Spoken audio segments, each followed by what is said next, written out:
आगे प्रसंग है श्याम कुटी की लीला का। यह स्थान गोवर्धन परिक्रमा में रत्न सिंहासन के पास सघन वृक्षावली के मध्य में स्थित है। सघन वृक्ष होने से वहां सदा अंधकार में निकुंज बना है, जहां प्रकाश की किरणें नहीं जाती, इसलिए उसे श्याम कुटी कहते हैं। कृष्ण और श्याम शब्द से काला रंग यह भी अर्थ होता है। एक दिन श्री कृष्ण को भोजन करा के विश्राम स्थल में विश्राम करके राधिका ने यशोदा मैया से विदा ली और सखियों के संग जावट जाने लगी। यहाँ श्री कृष्ण गोवर्धन पर गौ चराने सखाओं के संग दाऊ के पास पहुंचे। यहाँ राधा सूर्य पूजा के लिए सखियों से तैयारी करवा के कुसुम सरोवर पहुंची। पौर्णमासी ने आके सूर्य पूजा संपन्न कराई। श्री राधा को वन विहार की इच्छा हुई। एक सखी कहती, प्यारी जो आज इस दिशा में चलो। राधा कहती, वहां क्या है, कोई विशेष चीज, यह स्थान है क्या? सखिया कहती, हाँ, मैंने एक नवीन निकुंज देखा है। मैं एक दिन लकड़ियां लेने गोवर्धन पर इस दिशा में आई थी और एक बैल पता नहीं मेरे लाल वस्त्र देख के मेरे पीछे पड़ गया। मैं भागी और कृष्ण को आवाज दी, बचाओ बचाओ। कृष्ण तो नहीं आए, पर एक अंधकार से भरा काला निकुंज देख के उसमें घुस गई। प्यारी जी, वह निकुंज इतना काला था कि बैल द्वार पर आया पर मुझे खड़ी देख के भी नहीं पाया और चला गया। राधा कहती, तब तो चलो सखियों, आज उसी निकुंज का आनंद लेंगे। सखियां गाती हैं, हमारो धन राधा श्री राधा श्री राधा, परम धन राधा राधा राधा राधा राधा, हमारो धन राधा श्री राधा श्री राधा, जीवन धन राधा राधा राधा राधा राधा, हमारो धन राधा श्री राधा श्री राधा। जब सब उस निकुंज पर पहुंची और प्रवेश किया तो आश्चर्य में पड़ गई। इतना श्याम कुंज। ललिता जी कहती, प्यारी जी, आप तो यहीं बैठ के गपशप करेंगे, देखो श्याम सुंदर हमें इस श्याम कुटी में ढूंढ पाते हैं या नहीं। यहाँ पौर्णमासी पूजा करवा के जा रही थी, रास्ते में कृष्ण और मधुमंगल मिल गए। कन्हैया पूछते, साध्वी जी किधर से आ रही हो? पौर्णमासी कहती, हे श्याम, मैंने अभी अभी राधा को सूर्य पूजा संपन्न कराई है, वो श्याम कुटी की ओर गई है। मैं तो अपने भवन जा रही हूँ, जानबूझ के स्थान बता दिया और चली गई। कन्हैया कहते, मधुमंगल, आज मुझे नई लीला करने की इच्छा हुई है, मुझे बहुत सी काली कस्तूरी ला दो। मधुमंगल कहता, काली कस्तूरी? कन्हैया कहते हैं, हाँ। मधुमंगल कहता, क्या करोगे, कहाँ लगाओगे? कन्हैया कहते, श्रीअंग में। मधुमंगल कहता, कार्य तो हुई। कन्हैया कहते, फिर भी उतना कारा नहीं जितनी कारी कस्तूरी और श्याम कुटी है। मधुमंगल कहता, अच्छा अच्छा, अभी जाता हूँ और लाता हूँ। कस्तूरी लाने गया और लेके आ गया।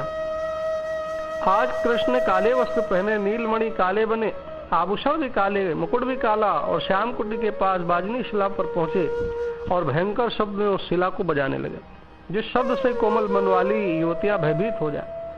फिर मधुमंगल से कहा, तुम इस शब्द को बजाते रहो और मैं निकुंज में प्रवेश करता हूँ। और अंदर सारी सखियां भयंकर आवाज सुन के घबरा गई।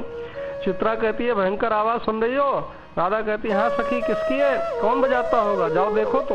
ललिता जी कहती है, हमें तो डर लग रहा है प्यारी जू, आज प्रथम बार इस दिशा में आए हैं, रास्ता भी साफ नहीं, पता नहीं, जो होगा सब साथ में रहोगे, चलो।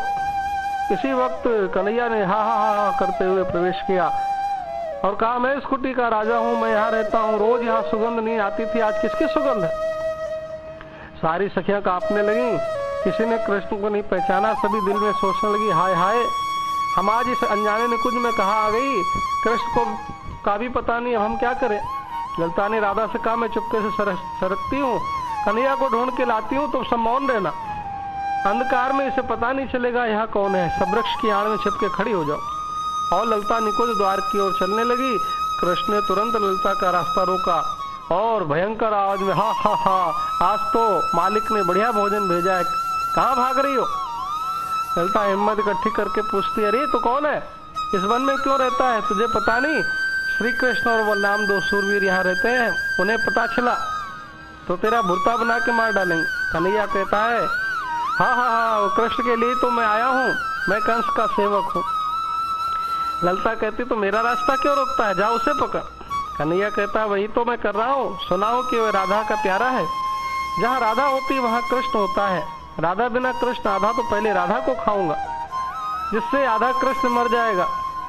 बोल राधा कहाँ है? ललता कहते नहीं बताती जा। उधर राधा और सखियों का दिल धड़क रहा था। कन्हैया कहता नहीं बताती, और ललता को पकड़ लिया। ललता को कृष्ण का स्पर्श होते ही रोम पुलकित हो गए। समझ गई ये कोई और नहीं है, कृष्ण ही है। परंतु बात मन में छुपा ली, क्योंकि ललिता जी रस बढ़ाने में चतुर है। अनजानी बन के डरने का ही नाटक करती रही। राधा से नहीं सहा गया, क्रोध से बोली, अरे दुष्ट कौन है तू, छोड़ हमारी सखी को। कन्हैया कहते नहीं छोड़ूंगा, तू कौन है? राधा कहती है मैं वही हूँ जिसे तू ढूंढ रहा है। कन्हैया कहती हाँ कौन? राधा। ललिता कहती नहीं प्यारू जी आप भाग जाओ, ये काला भले मुझे खा जाए। अन्य सखियां भी कहती ना प्यारू जी आप भागो, ये काला हम सबको खा ले तो कोई बात नहीं, आप कन्हैया के पास पहुंचो। राधा कहती ना सखी, तुम्हारे बिना मैं जी नहीं सकूंगी, अपने स्वार्थ के लिए तुम्हें मरने ना दूंगी, ले आजा मुझे खा ले। और कन्हैया कहते आज तो एक एक करके सबको खाऊंगा। करके ललिता को खींच के बाहर ले गए और जादू से ललिता को तो सुला दिया, और पुनः कुंज में हा करते हुए आए और राधा को डराने लगे। और कुंज में तो भागम भाग हो गई। वहां ललिता जो जागी, सोचा देखा काला तो कृष्ण है, तब ढोल उसका कोई सखा बजा रहा होगा, पहले उसे पकड़े। आवाज की दिशा में गई, देखा तो मधुमंगल ढोल बजा रहा था। ललिता ने पीछे से जाके एक ढोल पीठ पे मारी, मधुमंगल 4 फुट दूर जाके गिरा। उसी वक्त श्यामकुटी में कृष्ण ने राधा को पकड़ लिया, और राधा तो भय के मारे कृष्ण के हाथ में जाते ही मूर्छित हो गई, और सारी सखियां चिल्लाने लगी कन्हैया बचाओ, ऐसा कह के रोने लगी। उसी वक्त ललिता ने बाजनी शिला पे मधुर संगीत छेड़ा, और यह कृष्ण राधा और सखियों के कान में पड़ा। कन्हैया समझ गए कि ललिता जो अपनी लीला कर रही हैं। सखियों की समझ में तो कुछ बात आने लगी, क्योंकि गीत बज रहा था। राधे भय को दूर भगा कानूड़ो आयो,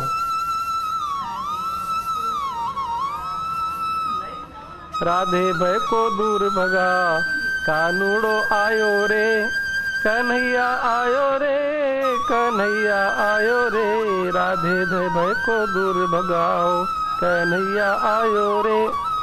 नीले नीले अंग पे कस्तूरी काली, काला पुरुष बन के कन्हैया आयो रे। इस प्रकार कृष्ण ने भी उस संगीत में साथ देते हुए बंसी बजाई। सखियां हर्षित हो गईं। राधा में चेतना आई, आंख के सामने काला पुरुष देख के जोर से डर के मारे फिर चीखी और आंखें बंद कर ली। सखियां कहती हैं राधा भय को दूर भगाओ, ये और कोई नहीं कन्हैया है। राधा ने संगीत और सखी के शब्द सुने, वातावरण बदला जान के धीरे धीरे आंखें खोली और काले पुरुष को ध्यान से देखा। तब कृष्ण मुस्कुराए। राधा पहचान गई, चेहरा खिल गया। उसी वक्त ललिता ने मधुमंगल को पकड़ के प्रवेश किया और बोली हाँ, एक काले तेरे आदमी को हमने पकड़ लिया है, हम सब उसे सजा देंगे। कन्हैया खड़े हो गए। ललिता जी उस बेचारे को छोड़ दो, जो सजा देनी है हमको दो।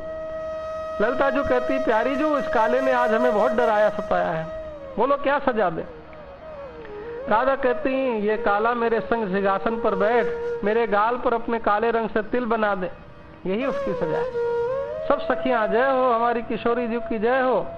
फिर ललिता जी ने श्री कृष्ण को राधा के संग सिंहासन पर बैठाया। श्री कृष्ण ने कस्तूरी का काला रंग अपने अंग से उतार के राधे के गाल पे लगाया, और सखियों ने जुगल बिहारी की जय जयकार मनाई, आरती उतारी। बोलो जुगल सरकार की जय।